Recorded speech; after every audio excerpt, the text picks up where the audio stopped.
Same इसी तरह से क्वेश्चन नंबर 9 भी जो है ये उसी का पेयर का क्वेश्चन है, एक ही पैटर्न है सॉल्व करने का। इसको सवाल को बेटा पहले लिखते हैं फिर इसको सॉल्व करते हैं, ठीक है जी। तो क्वेश्चन है जी 7x स्क्वायर, क्वेश्चन नंबर 9 है बेटा।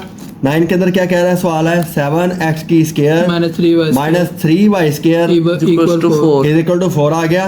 ये क्वेश्चन नंबर 1 आ गई बेटा हमारी। 2x और 2x की स्क्वायर प्लस 5y का स्क्वायर बराबर आ गया 7 के। ये आ गई क्वेश्चन नंबर 2 आ गई, समझ आ गई। अब कल वाला जो क्वेश्चन बेटा हमने किया उसके अंदर हमारे पास दोनों में से एक वेरिएबल सेम आ रहा था, ठीक है। और दूसरी क्वेश्चन के अंदर उसके वेरिएबल को उसके बराबर लेके आने के लिए हमने क्या किया, वो उसके साथ उसको मल्टीप्लाई किया। जब वेरिएबल सेम हो गया तो हमने आंसर दिखा दिया। लेकिन आप देखो कि आज के सवाल के अंदर क्वेश्चन नंबर 9 में दोनों वेरिएबल्स जो हैं वो दोनों बेटा चेंज है। इसलिए हमने क्या करना है हमने दोनों में से एक वेरिएबल को कॉमन लेके आना है।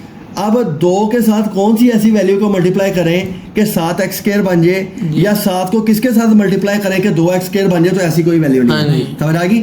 बड़ी को छोटी के साथ बड़ी को मल्टीप्लाई करेंगे तो छोटी वैल्यू होनी नहीं है, क्योंकि जब भी 2 वैल्यूज को मल्टीप्लाई किया जाता है तो आंसर अल्टीमेटली उस बड़ी वैल्यू ही निकल के आती है, छोटी वैल्यू नहीं आती। इसी तरह से आज के सवाल में यही नया पॉइंट है कि जब आपके पास 2 वेरिएबल है और दोनों की वैल्यू चेंज है और एक इक्वेशन को मल्टीप्लाई करने से वो इक्वेशन दूसरे के बराबर नहीं आ रही, तो फिर उसको किस तरह सॉल्व करना है। तो आप लोगों ने क्या किया करना बेटा, इसका जवाब भी आपके सामने ही पड़ा होगा, सिर्फ आपने गौर करना है। अगर बेटा क्वेश्चन नंबर 1 को मैं 2 से मल्टीप्लाई कर दूं और 2 नंबर क्वेश्चन को 1 वाली से के साथ मल्टीप्लाई कर दूं तो मेरे पास 2 वेरिएबल दोनों के दोनों सेम आ सकते हैं। जैसे मैं लिखता हूं यहाँ पर कि क्वेश्चन 1 मल्टीप्लाई बाय 7, ठीक है। इसको मैं 7 से इसको 2 के साथ मल्टीप्लाई करूंगा 1 को, ठीक है, क्योंकि 1 के ऊपर 7 है। 7 को 2 से मल्टीप्लाई करूंगा 14 और 2 को 7 से मल्टीप्लाई करूंगा फिर भी 14 बनेगा। तो question number 1 multiplying by 2 and question number 2 जो है मल्टीप्लाई बाय या विद 7, ठीक हो गया। तो मैं यहाँ पर दोनों को लिखता हूँ। पहले क्वेश्चन नंबर 1 को लिखता हूँ 7x स्क्वायर माइनस 3y का स्क्वायर बराबर 4 आ गया। अब ये पहली क्वेश्चन थी बेटा हमारी, और दूसरी के ऊपर हम दूसरी को 7 से मल्टीप्लाई कर रहे हैं तो वैल्यू आ गई 2x square plus 5y square equal to 7 आ गया, समझ आ गई। तो इस तरह ये मैंने आपको समझाने के लिए लिखा हुआ, वरना आप डायरेक्ट भी यहाँ पे स्टेप कर सकते हो। आप 2 को मल्टीप्लाई करें 2 7 14x square minus 3 2 6y square is equal to 4 2 8 और 7 2 14x square plus 35y square 7 7 49। तो अब बेटा आप यहाँ पर देख रहे हो कि क्वेश्चन 1 और 2 के अंदर ये जो पहला वेरिएबल है इसको मैं सेम ले आया हूँ। जब दोनों सेम आ गए तो इसका मतलब मैं अब इसकी कटिंग कर सकता हूँ। ये दोनों क्वेश्चंस को बेटा माइनस किया तो साइन इनके चेंज हो गए, ये वैल्यू बेटा कट गई। माइनस माइनस प्लस होता है, साइन माइनस का आता है, तो वैल्यू बन गई 41y का स्क्वायर, समझ आ गई।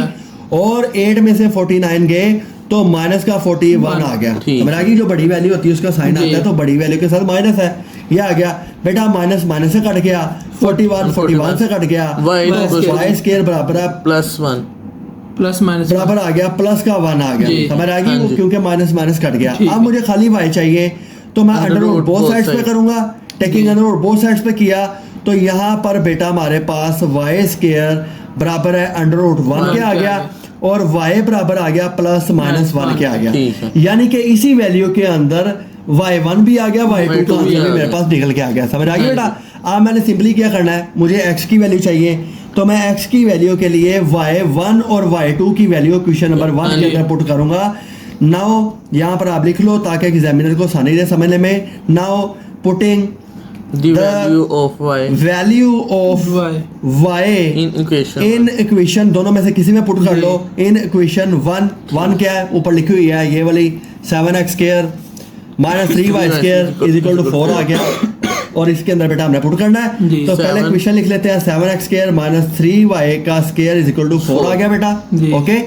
अब हमारे पास y की वैल्यू पुट करनी है 7x स्क्वायर माइनस 3, पहले प्लस 1 पुट करते हैं, इसका स्क्वायर आ गया बराबर 4 के आ गया बेटा। 7x स्क्वायर ये 1 का स्क्वायर 1 ही होता है, 3 1 3 इज इक्वल टू 4 आ गया। 7x स्क्वायर 3 उधर जाके जमा का हो गया, 4 और 3 बेटा कितना हो गया, 7 के बराबर जी। है। यहाँ पर 7 आ गया। मुझे x की वैल्यू चाहिए 7/7, ये कट गया आपस में बेटा। अगले स्टेप के अंदर हम कर लेते हैं x स्क्वायर बराबर 1 आ गया। सेम उसी तरह से जब अंडर रूट बोथ साइड्स पे करेंगे बेटा तो x बराबर है +-1 आ जाएगा मेरे पास। समझ आ गई? तो पहली वैल्यू पुट की तो मेरे पास एक वैल्यू आ गई। इसका मतलब है कि हम अगर y की सेकंड वैल्यू पुट करते हैं जिसमें y2 की वैल्यू बेटा मैंने क्या निकाली थी कि y2 मेरे पास -1 के बराबर था। अब इसकी वैल्यू को पुट करके देखते हैं कि क्या हमारे पास आंसर वही आता है। तो बेटा सबसे पहले क्वेश्चन लिखते हैं, क्वेश्चन नंबर 1 जिसके अंदर हमने वैल्यू पुट करनी है। -3y² बराबर किसके आ रहा है, 4 के आ रहा है। यही थी क्वेश्चन नंबर 1। अब इसके अंदर बेटा हमने -3 -1 का होल स्क्वायर कर दिया, 4 के बराबर आ गया। 7x² या -1 का स्क्वायर करेंगे +1 हो गया, तो अल्टीमेटली ये मल्टीप्लाई होगा तो -3 आ गया। 7x² बिल्कुल उसी तरह से इधर जाके 4 जमा का हो जाएगा और यहाँ पर 7 आ गया बेटा। x² बराबर है 7/7 आ गया, कट गया। तो x² बराबर है 1। अंडर रूट बोथ साइड्स पे करेंगे तो बेटा हमारे पास x बराबर है +-1 के बराबर आ जाएगा। तो आप देख रहे हो कि x1 y1 का आंसर भी आ गया, x2 y2 का भी आ गया। तो बेटा यहाँ पर दो पेयर बनेंगे, x1 y1 x1 का आंसर +1 है, y1 का भी +1 है, इसका x2 का -1 है, तो -1 है। ये बेटा मेरे पास आंसर आ गया। समझ आ गई? तो सेम क्वेश्चन नंबर 9 जो है उसी तरह से जो क्वेश्चन नंबर 8 है इन दोनों का पेयर नहीं होगा। आगे किस में पुट करना है बेटा इसको? क्या आगे एक दफा ये प्लस में उधर जाके होगा, एक दफा माइनस। तो यही तो बेटा हमने किया है। ये जो है x का आंसर आ गया। हाँ जी। अब हमारे पास पहले आंसर आए थे y के। यहाँ पर ये देखो आपने क्वेश्चन किया, क्वेश्चन के मुताबिक बेटा y का +-, आ गया। एक दफा प्लस का है, एक दफा माइनस का है। तो एक दफा प्लस का पुट किया, यहाँ पर एक दफा माइनस का किया। प्लस का पुट किया फिर भी x का आंसर आ गया, -1 किया फिर भी आंसर आ गया। आंसर यही पे आ गया था, वो तो मुझे चेक करने के लिए किया कि इसके अलावा तो नहीं आंसर आता। तो वही बात आ गई, +-1 का मतलब है एक दफा +1 आ गया x का आंसर, एक दफा -1 का आंसर आ गया। समझ आ गई मेरे बात? तो इन सवालों का पेयर बना था क्वेश्चन नंबर 8 और 9 का, दोनों का सेम पैटर्न था। तो सेम पैटर्न के जरिए ही बेटा हमने सवालों को सोल्व कर लिया। नेक्स्ट बेटा हम लोग चलते हैं अपने क्वेश्चन नंबर 10 की तरफ। क्वेश्चन नंबर 10 क्या कह रहा है जी, हम लोग देखते हैं। असल में ये 2.7 के अंदर ना क्वेश्चन के पेयर बने हुए हैं। दो सवाल एक ही पैटर्न से सोल्व होंगे, जोड़ा जोड़ा बना हुआ है। ठीक है, तो आपने देखा 1 और 2 का पेयर बना था, 3 और 4 का बना था, 5 6 का बना, 7 8 का बना, या 8 9 का बना। तो इस तरह से वो पेयर बन के हमारे पास आ गए। इसी तरह से क्वेश्चन नंबर 10 और 11 जो है ना बेटा, ये दोनों के पेयर बने। और यहाँ पर देखो आप क्वेश्चन भी आपको सेम नजर आ रहे हैं। ठीक है, और 12 और 13 का भी पेयर बना हुआ है, ये भी एक पैटर्न से सोल्व होंगे। क्वेश्चन नंबर 10 के अंदर क्या कहता है, x² + 2y² 3 आ गया बेटा। x² + 4xy - 5y² 0। अब इस सवाल के अंदर नई चीज क्या आ गई कि यहाँ पर बेटा हमारे पास स्टैंडर्ड फॉर्म गिवन है, एक में पूरी स्टैंडर्ड फॉर्म बनी है, एक में उसने वैसे हमें एक क्वेश्चन देके गया हुआ। तो ये इसका पैटर्न ज़्यादा होगा पिछले सवालों से, क्योंकि उनके क्वेश्चन ही डिफरेंट है। ठीक है बेटा, सबसे पहले क्वेश्चन लिखते हैं। क्वेश्चन नंबर 10 क्या कहता है जी, उसमें पहले क्वेश्चन क्या कहती है, x² + 2y² 3 आ गया। और सेकंड क्वेश्चन हमें कहती है x² + 4xy - 5y² 0 आ गया। ये बेटा क्वेश्चन नंबर 1 आ गई, ये आ गई क्वेश्चन नंबर 2। राइट, इसको सोल्व करते हैं। सोल्व करने के लिए हमने क्या करना है, सबसे पहले बेटा आप यहाँ पर देख रहे हो कि ये इक्वेशन ऑलरेडी जो है बराबर है, वो सोल्व की हुई है। ठीक है, ना तो हम इसके अंदर कोई चीज कॉमन ले सकते हैं और ना इसके ऊपर कोई फॉर्मूला लग रहा है। इसका मतलब इक्वेशन नंबर 1 के ऊपर कोई वर्किंग नहीं होनी। ठीक है, अजान हो रही है। तो पहली क्वेश्चन के ऊपर तो बेटा हम कोई वर्किंग नहीं कर सकते। असल में बात आती है सेकंड क्वेश्चन पे। जब तक सेकंड क्वेश्चन की कोई हमें शेप नजर नहीं आएगी, हम किसी के अंदर वैल्यू पुट नहीं कर सकते, सोल्व भी नहीं कर सकते। तो सबसे पहले आपने मार्क कर लिया क्वेश्चन नंबर 1 है, सेकंड में क्वेश्चन नंबर 2 आ गई। हमने बेटा वर्किंग करनी है क्वेश्चन नंबर 2 पे। सबसे पहले आप पकड़ लो क्वेश्चन नंबर 2 पकड़ लो, -5y² 0 क्या आ गया बेटा। यहाँ पर आपको पता लग रहा है कि स्टैंडर्ड फॉर्म बन गई है, तो स्टैंडर्ड फॉर्म के थ्रू ही हमने सोल्व करना है। जब इसको इसके साथ मल्टीप्लाई किया तो 5x² y² ये पूरी वैल्यू बनती है। तो ऐसी वैल्यू बेटा हमने ढूंढनी है कि जरा करूँ तो 5x² y² आए, जब मैं माइनस करूँ तो 4xy आए। समझ आ गई बेटा? तो हम क्या करते हैं, सिंपली हमारे पास एक पेयर बन रहा है, हमने किया +5xy - xy - 5y² बराबर 0 क्या आ गया। तो आप लोग देखो इसको मल्टीप्लाई किया 5 1 5 x स्क्वायर y स्क्वायर बनेगा, जमा माइनस करूंगा तो बड़ी वैल्यू का साइन जमा का आएगा, 4xy आ गया, समझ आ गई बेटा।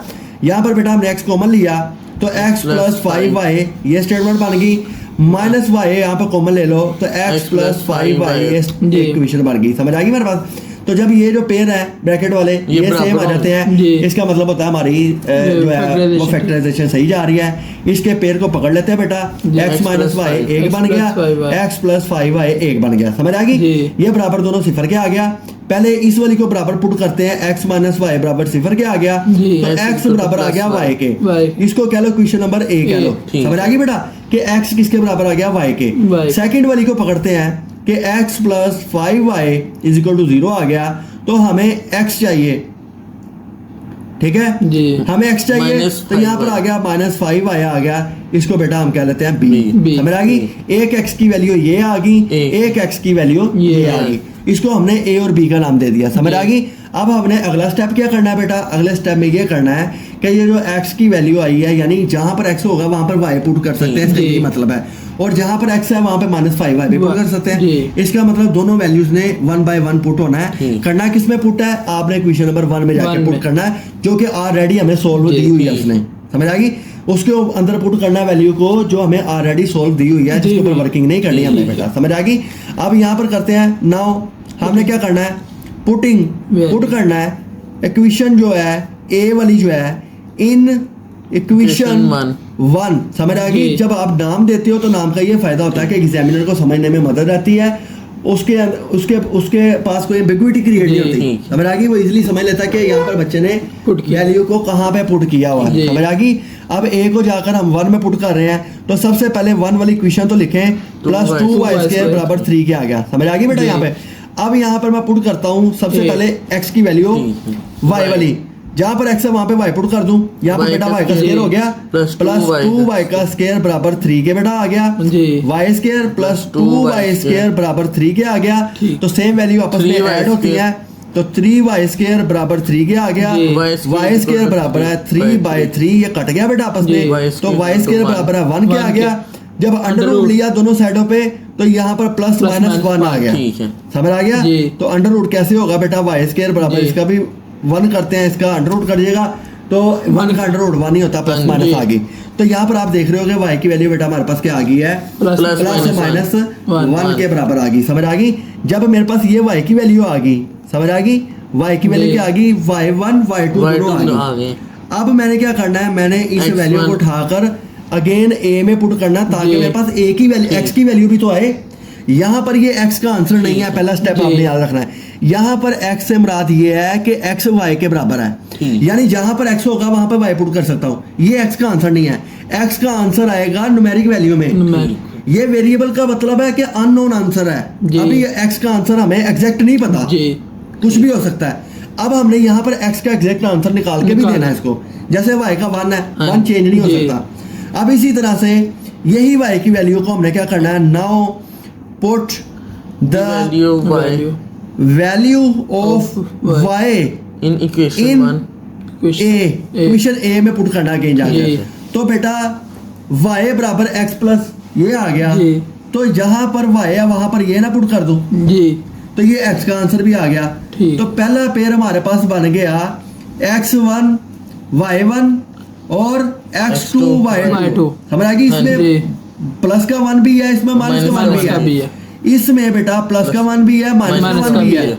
तो ये y का आंसर भी निकाल लिया, x का आंसर भी निकाल लिया, पहले के मुताबिक इसके मुताबिक, समझ आ गई। अब इसी तरह से बेटा अगली इक्वेशन को पकड़ना जो b है मेरी, मैंने b की वैल्यू को भी अगेन 1 में ही पुट करना है। क्वेश्चन लेंथी है, लॉन्ग क्वेश्चन आएगा पेपर में, लेकिन जब आप स्टेप बाय स्टेप चलोगे तो ये बड़ा आसान हो जाएगा काम, ठीक है। बच्चे यहीं पे कंफ्यूज होंगे कि कौन सी वैल्यू कहाँ पे पुट करनी है, तो वहां पर आपके सवाल फिर गलत होना स्टार्ट हो जाएंगे। तो आपने सिंपली लेके चलना है, यहाँ पर अपने नोट्स में लिख भी लेना कि यहाँ पर x का आंसर y नहीं है, यहाँ पर सिर्फ वो ये कह रहा है कि x y के बराबर है। अब आंसर वो चीज होती है जो कि एग्जैक्ट हो। अब इसका 1 माइनस 1 आ गया, अब इसमें एम्बिग्विटी नहीं रहेगी कि माइनस 1 क्या है जी, माइनस 1 बताते खुद एक न्यूमेरिक वैल्यू है, तो वो x का आंसर भी आ गया, y का भी आ गया। इसी तरह से जहां पर x होगा वहां पर माइनस 5y पुट कर सकते हैं, इसका मतलब इसके अंदर वेरिएबल मौजूद है, ये x का आंसर नहीं है, ये हम इसकी मदद से आंसर निकाल सकते हैं, ये आंसर नहीं है। नाउ बेटा हमने क्या करना है, अपनी क्वेश्चन नंबर सेकंड को पकड़ लेना है, बी वाली को पुट करना है। तो यहाँ पर मैं वही चीज लिखूंगा, नाउ करेंगे पुट इक्वेशन बी जो है इन इक्वेशन 1। ये इंग्लिश लिखने का मतलब होता है कि जो समझने वाला है उसको आसानी के साथ समझ आ गई। क्वेश्चन नंबर 1 बेटा सबसे पहले हम लिखते हैं, यहाँ पर नोट डाउन करते हैं। तो क्या है, x square plus 2y square is equal to 3। X square plus 2y square is equal to 3 आ गया बेटा। इसमें अब वैल्यू पुट करते हैं बी वाली। अब बी वाली वैल्यू क्या थी हमारे पास बेटा, ये हमने ये सवाल सोल्व किया है। यहाँ पर ये आ रही है x is equal to -5y। जहाँ पर x है वहाँ पर -5y पुट करने लगा रहा हूँ। यहाँ पर x है, इसकी जगह पे बेटा -5y का स्क्वायर आ गया, ये वाला उसका, प्लस 2y स्क्वायर बराबर 3 के आ गया। क्लियर है बेटा, यहाँ तक 5 का स्क्वायर आ गया 25y स्क्वायर प्लस 2y का स्क्वायर इज इक्वल टू 3 आ गया। ये 27y का स्क्वायर हो गया बराबर किसके आ गया बेटा, 3 के आ गया। y square 3 by 27, 3 1 the 3, 3 9 the 27, तो y स्क्वायर बराबर आ गया 1/9 के। समझ आ गई। अब मुझे y स्क्वायर नहीं चाहिए बेटा, मुझे y सिंपल चाहिए। तो अंडर रूट बोथ साइड्स पे किया, तो यहाँ पर ठीक है बेटा। तो यहाँ पर मुझे चाहिए खाली y की वैल्यू। तो खाली y की वैल्यू निकालने के लिए बेटा सिंपली मैंने क्या करना है, अंडर रूट किया, y स्क्वायर आ गया और बराबर के पार बेटा क्या हो जाएगा 1/9 आ गया। समझ आ गई। ये y स्क्वायर इससे कट गया, तो y is equal two plus minus 1/3 आ गया। हाँ जी, क्योंकि 3 का स्क्वायर होता है 9। अब ये y का आंसर आ गया 1/3 प्लस माइनस 1/3 आ गया। अब ये y की वैल्यू निकलाई है। अब x की वैल्यू निकालने के लिए इसको अगेन मैं जाकर b में ही पुट करूंगा। तो b इक्वेशन क्या थी बेटा मेरे पास, b के अंदर हमारे पास क्या था, x बराबर है -5y। ऐसा ही है। ये थी मेरी b नंबर इक्वेशन जो कि पीछे हमने सोल्व की है। और यहाँ पर ही बेटा ये आ गई, ये वाली ठीक है, जो b निकाली थी पिछले सवाल में, इसको इस तरह नोट कर लेना। तो ये b आ गई बेटा, किसके बराबर आ गई, x बराबर है -5y। अब यहाँ पर क्या आ गया, x बराबर है -5 बेटा, और 1/3 प्लस 1/3 कर दिया। ठीक है। तो आप देख रहे हो -5/3, एक ये आ गया आंसर। अगेन मैं पुट करना है जी -1/3 जी, ठीक है। तो x बराबर है -1/3, तो माइनस प्लस हो गया, ये भी बेटा 5/3 आ गया। तो x2 आ गया, x1 आ गया। अब ये माइनस कहाँ से आया, क्वेश्चन बच्चे पूछेंगे। तो बेटा यहाँ से आया। इसका मतलब है एक दफा जमा में लिखना है, एक दफा माइनस में। तो एक दफा जमा में लिखा है, एक दफा माइनस में लिखा है। तो ये बेटा मेरे पास पेयर बन गए। इसी तरह से x1 y1 और x2 y2 का पेयर बन गया। तो यहाँ पर बेटा हम पेयर बना लेते हैं। x1 हमारे पास x1 आ गया और y1 आ गया, ठीक है। और x2 5/3 -1/3/2 ये बेटा मेरे पास आंसर आ गया। तो आपने देखा कि सिंपली हमने सारे मेथड को फॉलो किया, तो बेटा मेरा क्वेश्चन सोल्व हो गया। अच्छा बेटा जी, उम्मीद है आपको सवाल समझ आ गया होगा जी। तो इसी तरह से बेटा अगला क्वेश्चन सोल्व करते हैं। क्वेश्चन नंबर 11 आ गया। 11 जो है वो उसी पैटर्न पे जो कि 10वां सवाल है जी। तो बनता तो ये है कि आपको होमवर्क दूं, आप खुद करो, लेकिन हम यहाँ पे जो इसको रिकॉर्ड कर रहे हैं तो ये भी करवाना बनता है। तो क्वेश्चन आ गया 3x square minus y square equal to 26 आ गया। 3x square minus 5xy minus 12y square equal to 3 आ गया। तो आप देख लो यहाँ पे स्टैंडर्ड फॉर्म है, यहाँ पे स्टैंडर्ड फॉर्म है, उसी तरह सॉल्व करना है जैसे हम पीछे सॉल्व करके आए हैं। तो यहाँ पर बेटा पहले क्वेश्चन लिखते हैं। क्वेश्चन नंबर क्या आ गया बेटा, 11 है हमारा जी, ठीक है। 3x स्क्वायर ये आ गया जी। क्वेश्चन बेटा क्या आ गया, 3x स्क्वायर जी minus y square, 3x square है बेटा माइनस y स्क्वायर है बराबर किसके आ गया, 26 के आ गया। ये क्वेश्चन नंबर 1 है, समझ आ गई बेटा। और सेकंड क्वेश्चन क्या कह रही है, 3x square minus 5xy minus 12y square equal to आ गया 0 के आ गया, समझ आ गई। ये क्वेश्चन नंबर कौन सी है बेटा, 2 है, राइट। अब सोल्व करते हैं बेटा इसको। तो वही वाला तरीका कहा रहा है कि ये क्वेश्चन मेरे पास ऑलरेडी सोल्व पड़ी है, ना तो इसका कोई फार्मूला खुलता नजर आ रहा है, ना तो इसके ऊपर कोई फैक्टराइजेशन हो रही है, ना तो कॉमन आ रहा है, समझ आ गई। काम किस पे होना है, सेकंड क्वेश्चन पे। सेकंड क्वेश्चन में हमारे पास स्टैंडर्ड फॉर्म बनी है, उसी तरह से हमें x और y की वैल्यू निकालनी है। जब तक वैल्यू नहीं निकलेगी हम सोल्व नहीं कर सकते, ठीक है। सॉल्व करने के लिए बेटा सबसे पहले हमने वो स्टेटमेंट लिखेंगे 3x square minus 5xy minus 12y square equal to 0 आ गया। फैक्टराइजेशन में होता है मल्टीप्लाई किया जाता है 12 3 दा 36 x स्क्वायर y स्क्वायर, समझ आई। तो ऐसी वैल्यू ढूंढनी है बेटा कि मल्टीप्लाई करूं तो 36 x स्क्वायर y स्क्वायर आए और जमा माइनस करूं तो बेटा मेरे पास माइनस 5xy आए, समझ आ गई।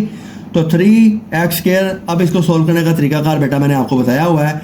2 1 ज़ा 2 2 8 ज़ा 16 2 9 ज़ा 3 3 ज़ा 9 3 1 ज़ा 3। तो बेटा यहाँ पर देखो 3 3 9 2 दूनी 4, 9 में से 4 के तो 5 बन गया, यही पेयर मेरे पास आ गया। तो बड़ी वैल्यू के साथ साइन मैंने वो लगाना है कि ऊपर भी मेरे पास वैल्यू आए, सॉरी यहाँ पर आ गया 9, ठीक है। Minus 9xy plus 4xy minus 12y का स्क्वायर बराबर 0 के आ गया। तो 9 4 दा 36 बनता है, इसमें से 4 के तो माइनस का 5 ही बनता है, समझ आ गई बेटा। तो यहाँ पर 3x बेटा कॉमन ले लेते हैं, x माइनस 3y ये बन गई स्टेटमेंट, प्लस 4y ले लेते हैं तो x minus 3y is equal to 0। तो जब ये दोनों चीजें सेम आ जाती है इसका मतलब हमारी फैक्टराइजेशन ठीक है। तो 3x प्लस 4y ये बन गई बेटा x माइनस 3y, समझ आ गई। आप दोनों को 0 के बराबर पुट करते हैं, पहले इसको पुट करते हैं 3x plus 4y is equal to 0 आ गया। मुझे x की वैल्यू चाहिए या एक वेरिएबल चाहिए, माइनस 4y आ गया तो x बराबर हो जाएगा माइनस 4y बाय 3, इसको बेटा a का नाम दे दो, समझ आ गई कि नहीं आ गई। इसी तरह से दूसरी वाली के ऊपर वर्किंग करते हैं, इसके सामने कर लेते हैं जो कि वैल्यू है x माइनस 3y बराबर 0 के आ गया बेटा। अब मुझे x की वैल्यू चाहिए, यहाँ पर जमा का 3y आ गया, इसको मैं कह देता हूँ b ताकि सामने सामने वो आपको समझ आ जाए। तो एक a स्टेटमेंट भी बन गई मेरे पास और b भी बन गई। अब यहाँ पर x का आंसर ये नहीं है क्योंकि इसमें वेरिएबल पाएंगे, तब इसका आंसर कंसीडर किया जाता है जब इसकी एग्जैक्ट कोई कांस्टेंट वैल्यू आए, वो उसका आंसर होता है। यहाँ पर कोई भी आंसर आ सकता है। तो हमने सिंपली क्या करना है कि a को पुट करना है 1 में, फिर b को पुट कर देना इसमें 1 में, तो हमारे पास दोनों की वैल्यू आ जाएगी। नाउ क्या करना है, putting the value equation a in equation 1, ठीक है। a को इक्वेशन नंबर 1 में पुट करते हैं, इक्वेशन नंबर 1 ये पड़ी हुई है बेटा मेरे पास, इसको लिखते हैं 3x square minus y square equal to 26 आ गया। अब 3 बेटा ऐसे आ गया, x स्क्वायर आ गया माइनस 4y बाय 3 इसका स्क्वायर माइनस y का स्क्वायर बराबर 26। तो आप ये देख रहे हो कि काम आसान है लेकिन काम लेंथी है और काम वही है जो आपने पहले किए हुए सारे ऑलरेडी। अब बेटा यहाँ पर 3 3 से काटना नहीं है, सवाल गलत हो जाएगा। पहले स्क्वायर खोलना है फिर इसको काटना है, समझ आएगी। बच्चे पहले काट देंगे तो स्क्वायर तो रह गया पेंडिंग, जो आपने गलती करनी मैंने पहले आपको बता दी। अब आपने 3 ऐसे लिखना है, 4 चौके 16y का स्क्वायर हो गया, नीचे आ गया 9 माइनस y का स्क्वायर बराबर 26 के। अब आप इसको काट सकते हो, अब तो स्क्वायर खत्म हो गया, 3 3 से 9 आ गया। तो आप यहाँ पर देखो 16y का स्क्वायर ओवर 3 बन गया, माइनस y का स्क्वायर आ गया, समझ आ गई बेटा यहाँ पर। अच्छा उसके बाद क्या जी, उसके बाद बराबर 26 के आ गया। यहाँ पर एलसीएम हो रहा बेटा इसका, तो एलसीएम कर लेते हैं। 3 नीचे आ गया, इसका टेबल पढ़ो 1 ऊपर जाए मल्टीप्लाई हुआ तो 16y स्क्वायर ऐसे आ गया। इसके नीचे 1 है, 1 3 तक 3 ऊपर 3y का स्क्वायर बराबर 26 आ गया। 3 डिवाइड हो रहा बेटा, इधर जाके आ जाएगा मल्टीप्लाई हो जाएगा। और 16 में से 3 गए तो पीछे बेटा कितना आ गया 14 कैसे आ गया, 13y का स्क्वायर आ गया। इसको मल्टीप्लाई करो तो 26 को 3 के साथ 78 आ गया बेटा। मुझे y की वैल्यू चाहिए 78, इधर ही पड़ा हुआ है, 13 यहाँ पर आकर डिवाइड हो गया, ठीक है। तो ये इसको काटा तो आंसर कितना आ गया बेटा 6 आ गया हमारे पास। ओके अगले पेज पे चलते हैं।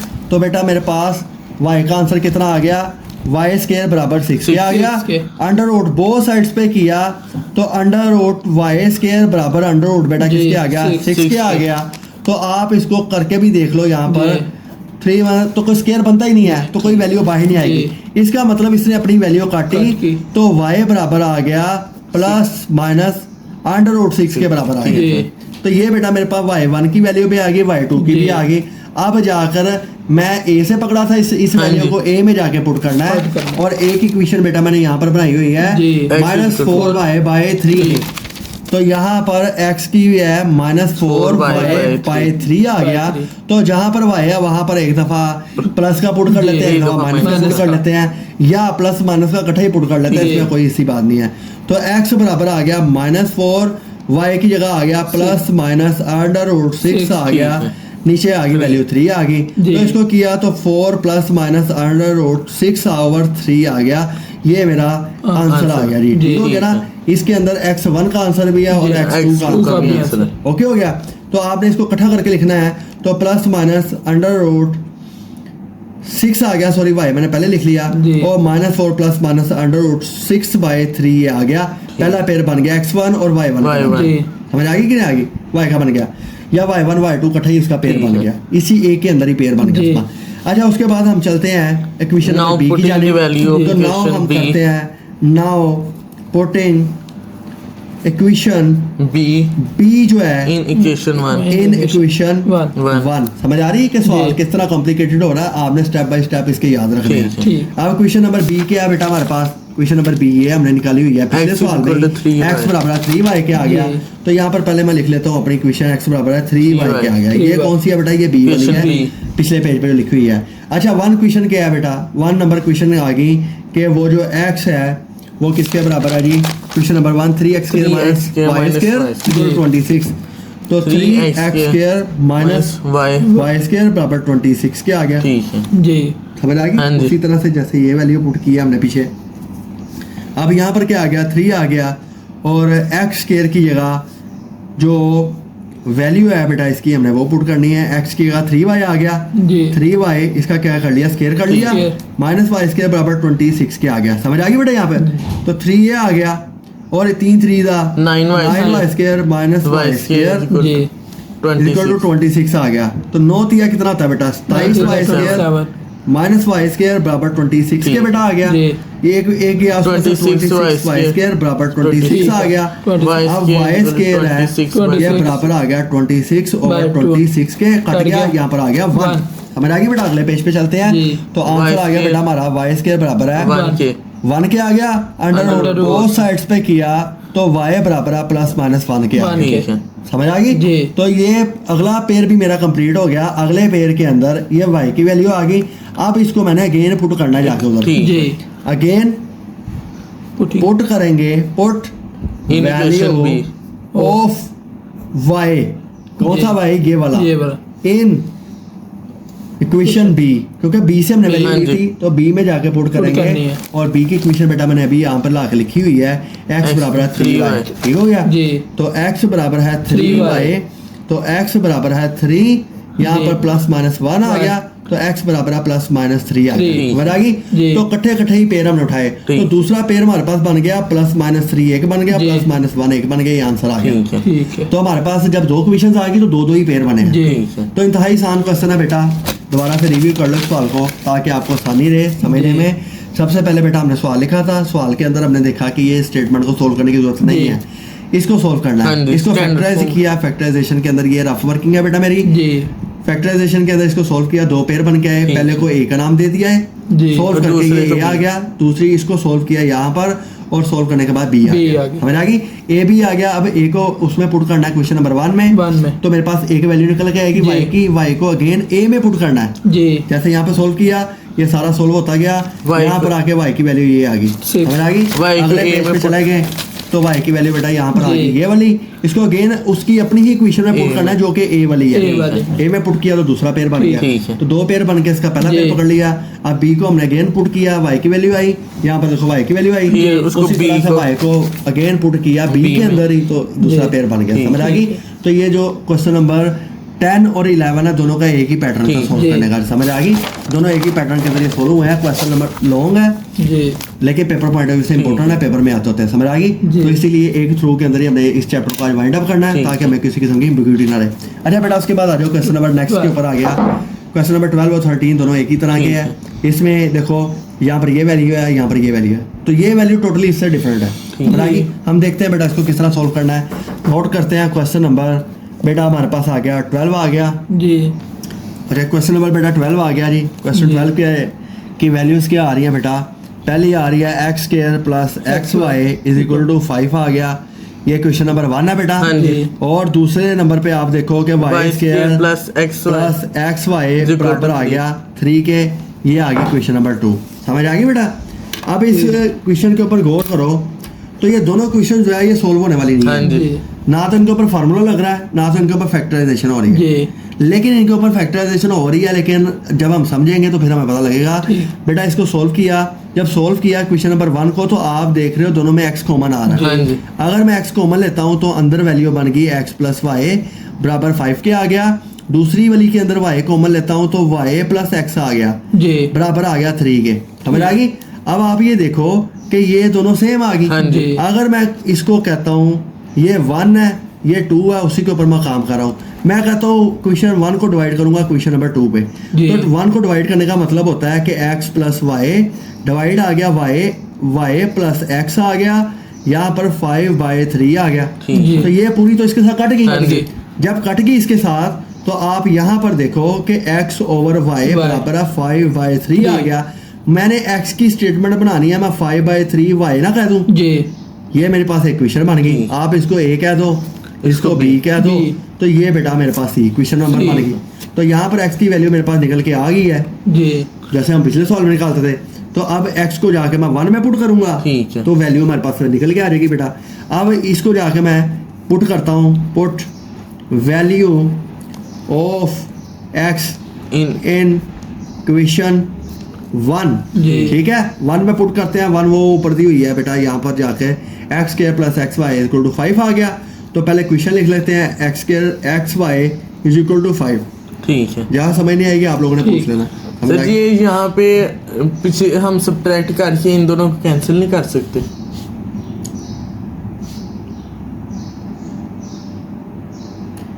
वो भी कर सकते हो, दोनों वैल्यू सेम आ रही है ना इसमें। हाँ जी। एक्स वाई कॉमन आ रहा है, एक्स वाई कॉमन आ रहा है, वो भी कर सकते हो, वो भी तरीका कार है ठीक। इसमें। ठीक है, वो वैसे भी करके देख लेना। जी। तो सिंपल तरीका ये कार ये है ठीक है। जिसमें एम्बिग्यूटी क्रिएट नहीं होती। वैसे करोगे तो ये दोनों वैल्यू ठीक कटेगी जी। और x square minus y square बराबर आ गया 2 के। ठीक है।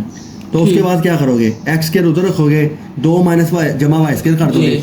फिर उसके बाद अंडर रूट कैसे खत्म करोगे, समझ आ गई। हाँ जी। अंडर रूट खत्म करोगे तो उधर अंडर रूट आ जाएगा, वाई का स्क्वायर अंडर, तो वो कॉम्प्लिकेटेड हो जाएगा। जी। ये सबसे आसान तरीका जो मैं आपको करा रहा हूँ, समझ आ गई। सिंपली हमने लेके चलना, कोई इसके अंदर ऐसा पैटर्न नहीं इस्तेमाल करना, क्योंकि लेंथी जी। क्वेश्चन है, जहाँ पर गड़बड़ हुई तो पूरा सवाल गलत हो ठीक जाना। है। तो बेटा ये स्टेटमेंट आ गई, इसमें मैं क्या कर रहा हूँ, एक्स की वैल्यू पुट कर रहा हूँ, एक्स की वैल्यू ये आ गई, समझ आ गई। 5/3 बेटा वाई आ गया, जी। इसका स्केयर आ गया, ठीक है। प्लस इधर भी एक्स की जगह 5/3 वाई नहीं है तो वाई बाहर आ गया, ये वाला ठीक वाई है। बाहर आ गया बराबर 5 पे आ गया। है। समझ आ गई बेटा। जी। इसका किया 25/9 वाई स्क्वायर वाई स्केयर जी। प्लस 5/3 5, इसका वाई अंदर भी तो है, वाई। जी। 5/3 वाई का स्केयर जी। बराबर 5 आ गया। ठीक है। समझ आ गई। हाँ जी। अब यहाँ पर बेटा एलसीएम ना कर ले इसका, जी। LCM किया तो 9 आ गया। जी। 25 वाई का स्केयर प्लस 3 दा 9, 3 ऊपर जाए मल्टीप्लाई जी। हो तो 15 वाई का स्केयर ना कर दे, हाँ जी। हो जाएगा। बराबर 5 कर दिया 5 बेटा, यहाँ पर आ गया, समझ आ गई। जी। ये आ गया। ठीक। अब 9 डिवाइड हो रहा बेटा, इधर आके क्या हो जाएगा, Multiply। मल्टीप्लाई हो जाएगा और दोनों ऐड हो गए 20 और 30 और कितना जी। आ गया 40। जी। वाई का स्केयर बराबर आ गया 5 9 दा 45। 45। समझ आ गई कि नहीं आ गई। अब वाई Y स्केयर आ गया तो 45/40 बेटा आ गया, 5 8 दा 40 5 9 दा, तो वाई स्केयर 9/8 बराबर है 9/8 आ गया बेटा। जी। यहाँ तक क्लियर होगी हाँ बात। जी, ठीक। अब मुझे वाई स्केयर नहीं चाहिए, जी। मुझे चाहिए खाली हाँ वाई। जी। वाई। तो मैं करूंगा under root both side. Both sides कर लूंगा। जी। अंडर रूट बोथ साइड्स पे किया तो बेटा यहाँ पर हमारे पास वाई स्केयर बराबर है जी। 9/8 अंडर रूट 9/8 आ गया, समझ आ गई। हाँ जी। अब 9 जो है वो तो 3 का 3 का स्केयर स्केयर है, है। इसने इसको स्केयर को काट काट दिया दिया। तो y बराबर है, अगर मैं ऐसे करूं तो जी। यहाँ पर आप देखो 3 का स्केयर ऊपर बन गया, जी। नीचे 8 की हम एलसीएम कर लेते हैं, 2 4 2 2 दा 4 2 1 दा 2, तो एक पेयर का देखो स्केयर जी। बन रहा है, 2 का स्केयर इंटू 2 बनता हाँ है, जी। समझ आ गई। जी। इसने अपना स्केयर काटा बाहर आ गया, इसने भी अपना काटा तो बाहर आ गया, तो 3/2 अंडर रूट 2 आ गया, इसको प्लस माइनस कह देता हूँ, ये y का आंसर आ आंसर गया। आ गया। एक पेयर बन गया हाँ मेरा। जी। अब ये y की वैल्यू आ गई, समझ आ गई। जी। अब y की वैल्यू आ गई तो हमने y की वैल्यू क्या करनी है, जाकर अगेन इसमें पुट करनी है, जो कि c क्वेश्चन है हमारी, क्योंकि x की वैल्यू भी तो निकालनी है ठीक है। और x की वैल्यू यहीं से मिलनी है जी। जो क्वेश्चन हमारे पास पहले है। तो मैं क्या करता हूँ now x is equal to 5 by हम करते हैं putting the value of y value of y in equation c in equation c. ठीक हो गया जी, बेटा। जी। इक्वेशन सी क्या कहती है कि x बराबर है बेटा 5/3 5/3y के, जी 5/3y के, समझ आ जी। गई। अब x बराबर है 5/3, यहाँ पर आ गया प्लस माइनस ये जमा माइनस क्या है, जी तो पहले मैं लिखता हूँ 3/2 अंडर रूट 2 2 ये प्लस में आ गया 2 आ गया, ये जी, प्लस में लिखा, ठीक है। ये 3 से कट गया तो x1 जो है वो 5/2 अंडर रूट 2 बन 2 गया, जी समझ आ गई। अब अगली वाली वैल्यू के अंदर मैंने y लेना माइनस वाला, ठीक। प्लस वाला तो पुट कर लिया। अब इसी के अंदर हम करते हैं 5/3 y के लिए minus -3/2 अंडर रूट 2 आ गया, तो ये 3 फिर कट गया उसके साथ, कट गया। तो यहाँ पर -5/2 अंडर रूट 2 आ गया, तो ये x2 भी आ गया। जी। तो ये हमारा सवाल बेटा सोल्व हो गया, x1 भी आ गया, x2 भी आ गया और y1 y2 Y1 ऑलरेडी आ गया। तो इनके यहाँ पर बेटा हम क्या करते हैं x1 पेयर कर लेते हैं। x1 जो है बेटा वो कितना आ गया हमारे पास, जी। ये वाला 5 ये अंडर वाला आ गया जी 5 2 अंडर रूट 2 2 अंडर रूट 2, इसका पेयर बनता है और y1 है हमारे पास 3/2 अंडर रूट 2 के साथ, जी प्लस का आ गया एक दफा, दूसरा x2 है हमारे पास -5/2 अंडर रूट 2 3 -3/2 अंडर रूट 2, ये बेटा मेरे पास आंसर आ आंसर गया। ठीक है। तो आप देख रहे हो कि ये सवाल पिछले की जी। निस्बत आसान है ठीक। और कम लेंथी भी है, समझ आ गई ना बेटा जी इसकी। ये इसके आंसर आ गए, ये हो गया, क्लियर हो गया हाँ बेटा। जी। जी अच्छा जी, लास्ट क्वेश्चन है बेटा इसी का 2.7 का, वो भी उसी तरह से है। ठीक है, इसको सवाल को नोट करते हैं और जल्दी से आज जी। के फिर हम Complete। वाइंड अप कर लेते हैं। जी। ठीक है बेटा, ये आ गया।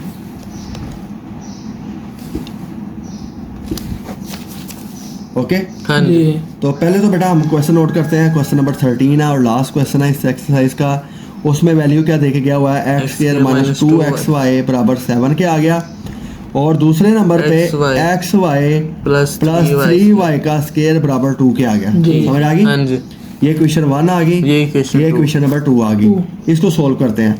अब जब इसको सोल्व करना ना बेटा मैंने, जी तो मैं ये देख रहा हूँ कि इस वैल्यू में x कॉमन ले लेता हूँ मैं, तो x माइनस जो है बेटा, यहाँ पर बेटा हमने क्या करना है, इसको करने का थोड़ा सा तरीका का डिफरेंट है। इसमें हमने ये क्वेश्चन नंबर 1 और 2 को आपस में बराबर लेके आना है। जी अब जब क्वेश्चन नंबर 1 और 2 को बराबर लेके आने की हम कोशिश करते हैं या लेके आते हैं, तो आप यहाँ पर ये देखते हो कि यहाँ पर x स्क्वायर है, ठीक है, यहाँ पर y स्क्वायर है, यहाँ पर xy है, 2 का यहाँ पर xy है, तो हाँ जी। कोई वैल्यू मुझे सही तरह समझ नहीं आ रही इसमें। जी। ठीक है तो ये पूरी की क्वेश्चन के अंदर हम इन दोनों को आपस में सेम लेके आ सकते ठीक हैं। जी यानी कि क्वेश्चन नंबर 1 को 2 से और 2 को 7 से मल्टीप्लाई कर दूं तो यहाँ पर 14 बन जाता है ठीक दोनों है। में। तो मैं यहाँ पे लिखता हूँ कि क्वेश्चन नंबर 1 जो है मल्टीप्लाई बेटा आपने करनी है 2 से विद 2 2 जी। एंड क्वेश्चन नंबर 2 जो है वो Multiply with मल्टीप्लाई 7। बेटा करनी है विद 7 7 के साथ। ठीक ठीक हो गया। अब मल्टीप्लाई करते हैं इसको, बेटा हमने 2 के साथ मल्टीप्लाई करना था, जी। x के माइनस 2xy इक्वल टू 7 आ गया। इसको सॉल्व करते हैं तो 2x square minus 4xy is equal to equal to 14 आ गया। सम ऑफ 14 ये आ गई, सॉल्व होगी। और दूसरे नंबर पे हमने दूसरी वाली को 7 के साथ मल्टीप्लाई करना है, xy plus plus 3y 3y का स्क्वायर बराबर 2 आ गया। तो इसको सॉल्व किया तो 7xy 7 3 21 21y का स्क्वायर 7 इक्वल टू 14 आ गया। समझ आ गई। जी ये बेटा मेरे पास इक्वेशन बन गई, इसको a कह दूंगा मैं, इसको भी इसको मैं b जी। कह दूंगा। हमने क्या करना है नाउ, सब्ट्रैक्ट करना है उसी तरह से जो जी। पीछे करते हैं, subtract equation B 1 and 2 from a। ठीक है जी हमने b में से a निकाल देना है। तो पहली वाली स्टेटमेंट हम पहले लिखते हैं 2x square minus 4xy equal to 14 आ गया, और यहाँ पर 3y का स्क्वायर और प्लस xy जी सर 7xy प्लस 7xy, ये पर 21 आ गया ना यहाँ पर, जी ये वाली लिखनी है ना हमने, ये हाँ जी इक्वल टू आ गया 14 बेटा। ठीक। समझ आ गई। ये आ गई। इनके साइन क्या हो जाएंगे बेटा सबके Change। चेंज, ये कट गया, यहाँ पर आ गया 0। ठीक है समझ आ गई। अब इसमें से ये गया तो पीछे कितना आ गया 19, जी नहीं 19 कहाँ से आ गया, 27 25 ये आ गया 2x स्क्वायर। ठीक है बेटा। प्लस 21y स्क्वायर, क्योंकि सेम तो है नहीं है, जी। ये दोनों सेम है, minus minus plus sign minus का आना है, 7 8 9 10 11 xy आ गया। ठीक है। तो आप यहाँ पर देखो कि 2x square minus 11xy plus 21y का square is equal to 0 standard form नहीं